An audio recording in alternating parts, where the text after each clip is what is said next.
You see, Pastor Stanley mentioned that the Quran also speaks about the Torah, which is the law of Moses, and the Injil, meaning the gospel of Jesus, no doubt. See, there is a relationship between the teachings of Moses, Jesus, and Muhammad. To us Muslims, in actual fact, this is all one religion. There's only one religion. These are not three distinct religions, but it's a different subject. As soon as I start expounding that, you need more time. But the Quran tells us that we believe in the principle that Moses was inspired by God, David was inspired by God, Jesus was inspired by God, and whatever they gave out in the respective times, it was from God, infallible. But those words were not preserved in the pristine purity. That is what we are questioning. We're not questioning Moses, but what was written was not written by Moses. If he had signed his name, no problem. If Jesus had countersigned Matthew, Mark, Luke, and John, there would have been no problem. But since Jesus didn't write a word, in his lifetime not a word was written. He didn't write it, nor did anybody write a word in his lifetime. These are all books, anonymous books. And the Christian scholars are telling us they have no ulterior motives.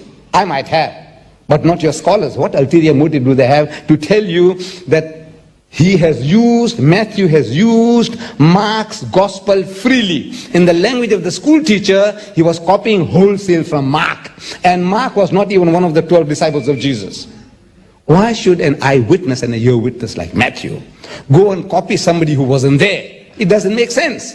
And in the book itself, Matthew tells us, Matthew 9:9, it says, while he, Jesus, was going forth into the way, Jesus saw a tax collector called Matthew.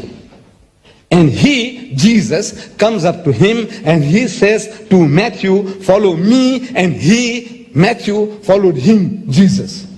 Who wrote that? God write it? Did Jesus write it? No. Did Matthew write it? No. Yes. If Matthew wrote it, he would say, while he was going forth into the way, he saw me at the tax collector's table, and he came up to me and told me to follow him, and I followed him. This is written by somebody else.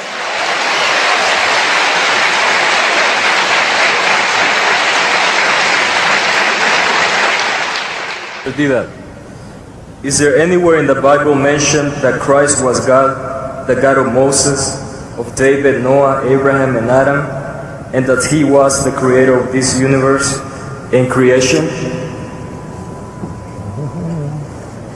No, there is no such thing. Also with regards to the Trinity. See, the Christian says that God is in three persons. And they say in the formula that the Father is God, the Son is God, and the Holy Ghost is God. But they are not three gods, but one God. They continue in the Catechism, in the book of instructions, that the Father is Almighty, the Son is Almighty, and the Holy Ghost is Almighty. But they are not three Almighties, but one Almighty. It continues that the Father is a person, the Son is a person, and the Holy Ghost is a person. But they are not three persons, but one person. Am I correct? I don't know the book of Catechism.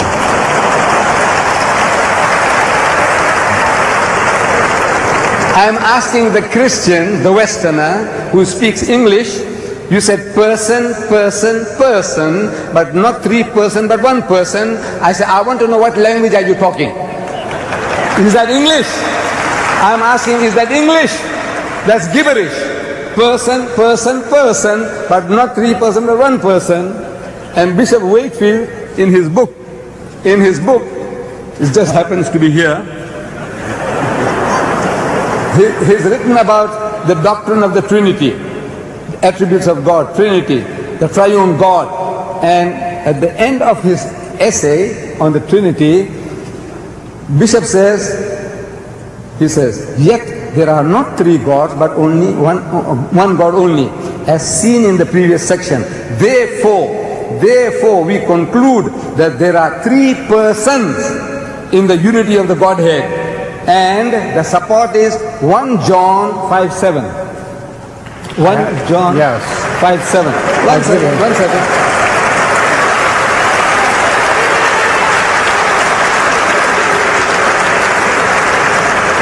(1 John 5:7). What I'm asking is that 1 John 5:7 is not in my Bible.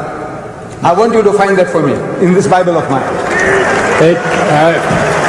There have been several omissions in some of the modern versions. I don't agree with them. So that's where I stand. So I'm asking, who omitted that? That verse is thrown out as a fabrication in the RSV, Revised Standard Version. Yes, I understand. Who did this Revised Standard Version? Not Jews, not Hindus, not Muslims, but 32 scholars of the highest eminence, Christian scholars of the highest eminence.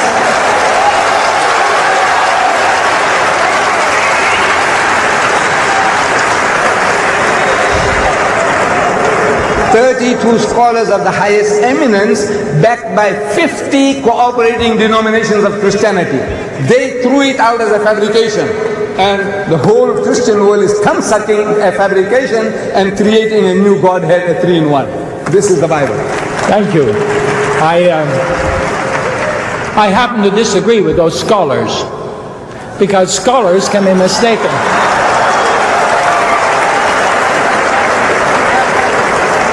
And sometimes in the defense of truth, of course, my whole truth wasn't hung on that one verse. I just used that at one end there. Brother Deedat, that was written 47 years ago, by the way. But I'm glad he refers to it. He's given you a lot of good scriptures tonight. That's terrific. Now, that one verse is not the only one I've used.